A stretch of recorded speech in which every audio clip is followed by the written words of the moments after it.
రంగారెడ్డి జిల్లా రాజేంద్రనగర్ మండలం భారతీయ వరి పరిశోధన సంస్థ ఐసీఏఆర్ ముందు రైతులు ఆందోళన వ్యక్తం చేశారు.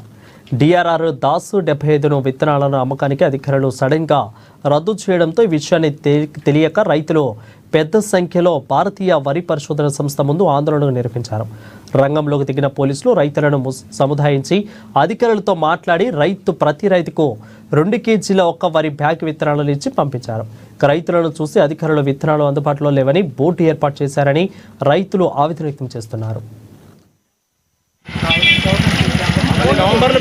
మెంబర్స్ కు 2 kg ఇచ్చినాం.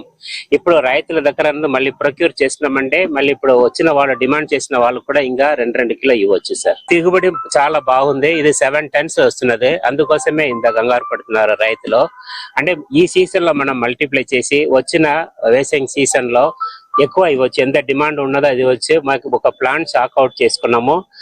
100 acres లో మల్టిప్లై చేయాలని అవకాశం ఉన్నది. దానికోసం ప్రస్తుతం ఇప్పుడు స్టాక్ ఇప్పుడు ఏమీ లేదు. ఇప్పుడు ఫార్మర్స్ దగ్గర వస్తున్నదంటే ఒక 2-3 టన్ రావచ్చు. ఈ రోజు ఉన్నది అందరూ ఫార్మర్స్ ఒక 700 members కి ఇచ్చేసినాం మార్నింగ్. చాలా మంది రైతులు ఆనందంగా పడుతున్నారు.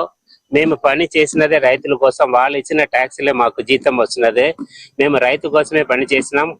లాస్ట్ 65 years లో రైతు కోసమే చేసినాం. ఇప్పుడు వచ్చిన సంవత్సరం కూడా చేసినాం. మీరు కూడా రైతులకు కొంచెం చెప్పండి. వచ్చిన తర్వాత ఇచ్చేసినాం. నెక్స్ట్ సీజన్ లో ఎంత కావాలో ఇస్తున్నాం. ఎందుకంటే ఇప్పుడు 100 acres లో మల్టిప్లై చేయాలని సిద్ధంగా ఉన్నామండి. థ్యాంక్స్ అండి.